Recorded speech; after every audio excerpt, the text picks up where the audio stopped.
एक बार फिर परमाणु हथियारों की दौड़ तेज होती दिखाई दे रही है। रूस अपने जखीरे को आधुनिक बना रहा है।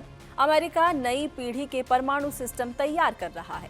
चीन रिकॉर्ड रफ्तार से परमाणु हथियार बढ़ा रहा है और अब भारत को लेकर भी एक बड़ा खुलासा हुआ है। दुनिया के सबसे प्रतिष्ठित रक्षा शोध संस्थानों में से एक SIPRI की नई रिपोर्ट कहती है कि पिछले एक साल में भारत ने अपने परमाणु हथियारों की क्षमता में बहुत बढ़ोतरी की है। इतना ही नहीं, रिपोर्ट के मुताबिक भारत ने इस दौरान पाकिस्तान की तुलना में ज्यादा तेजी से अपनी न्यूक्लियर ताकत बढ़ाई है। लेकिन सबसे बड़ा सवाल है कि आखिर भारत को इसकी जरूरत ही क्यों पड़ी? क्या इसकी वजह ऑपरेशन सिंदूर है? क्या चीन की बढ़ती ताकत इसके पीछे है? और क्या दुनिया की फिर एक नए न्यूक्लियर युग में प्रवेश होना है? तो स्वीडन स्थित Stockholm International Peace Research Institute यानी SIPRI ने अपनी वार्षिक रिपोर्ट 2026 जारी की है। रिपोर्ट दुनिया के परमाणु हथियारों, सैन्य खर्च और रणनीतिक ताकत का सबसे विश्वसनीय आकलन मानी जाती है।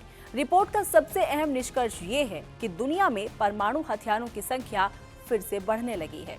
SIPRI रिपोर्ट 2026 के मुताबिक दुनिया के 9 परमाणु देश अमेरिका, रूस, चीन, France, Britain, Bharat, Pakistan, Israel और उत्तर कोरिया, ये सभी देश अपने परमाणु शस्त्रागार को आधुनिक बनाने और विस्तार देने में जुटे हुए हैं।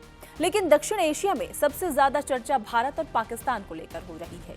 दरअसल मई 2026 में हुए ऑपरेशन सिंदूर के बाद भारत ने अपनी रणनीतिक सुरक्षा व्यवस्था की व्यापक समीक्षा शुरू की थी। सीमा पर बढ़ते तनाव, चीन और पाकिस्तान की सैन्य साझेदारी और बदलते युद्ध के स्वरूप को देखते हुए भारत ने अपनी न्यूक्लियर डिटरेंस यानी परमाणु प्रतिरोधक क्षमता को और मजबूत करने पर जोर दिया। भारत ने अपनी ताकत क्यों बढ़ाई है? ऑपरेशन सिंदूर के बाद भारत ने समीक्षा की। 2 मोर्चों की चुनौती भारत के सामने थी, चीन और पाकिस्तान का सहयोग। लंबी दूरी की मारक क्षमता पर भारत ने काम किया और विश्वसनीय न्यूक्लियर डिटरेंस पर भारत ने तेजी से काम शुरू कर दिया।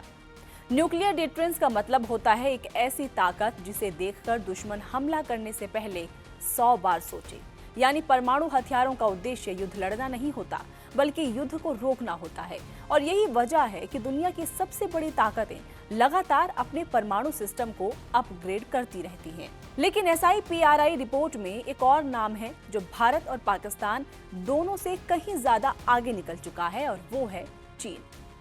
एशिया का न्यूक्लियर समीकरण अगर हम समझें तो ये आपको इस तरह समझना होगा: भारत, पाकिस्तान और चीन।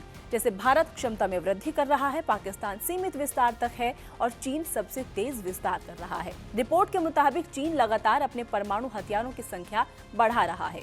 एक्सपर्ट्स का ये मानना है कि चीन सिर्फ संख्या नहीं बढ़ा रहा, बल्कि जमीन, समुद्र और हवा तीनों प्लेटफॉर्म पर अपनी न्यूक्लियर क्षमता को मजबूत कर रहा है। और यही वजह है कि भारत की रणनीतिक योजनाओं में अब सिर्फ पाकिस्तान नहीं है, बल्कि चीन भी एक बड़ा फैक्टर बन चुका है।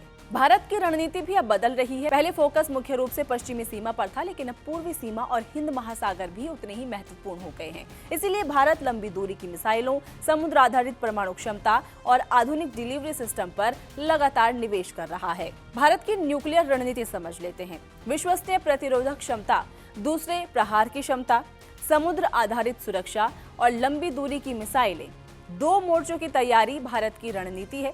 हालांकि SIPRI की रिपोर्ट एक और चेतावनी भी देती है। रिपोर्ट कहती है कि दुनिया में परमाणु हथियारों की संख्या घटने के बजाय अब फिर बढ़ने लगी है। यानी शीत युद्ध खत्म होने के बाद जो कमी आई थी वो अब रुकती दिखाई नहीं दे रही है। विशेषज्ञों का ये भी मानना है कि यूक्रेन युद्ध, ताइवान को लेकर तनाव, मिडिल ईस्ट के बीच संघर्ष और एशिया में बढ़ती प्रतिस्पर्धा ने परमाणु हथियारों को फिर से वैश्विक राजनीति के केंद्र में ला दिया है। कुल मिलाकर इस रिपोर्ट के हिसाब से देखा जाए तो सिर्फ भारत या पाकिस्तान की कहानी नहीं है, ये उस दुनिया की तस्वीर दिखाती है जहां बड़ी ताकतें फिर से अपनी परमाणु ताकत बढ़ा रही हैं। भारत भी इस दौड़ में अपनी सुरक्षा जरूरतों को हिसाब से कदम आगे बढ़ा रहा है। लेकिन सबसे बड़ी चुनौती वही है कि ताकत बढ़े, मगर हालात कभी ऐसे ना बने कि इन हथियारों का इस्तेमाल करने की नौबत आए। क्योंकि परमाणु युद्ध में कोई जीतता नहीं, उसमें सिर्फ नुकसान होता है।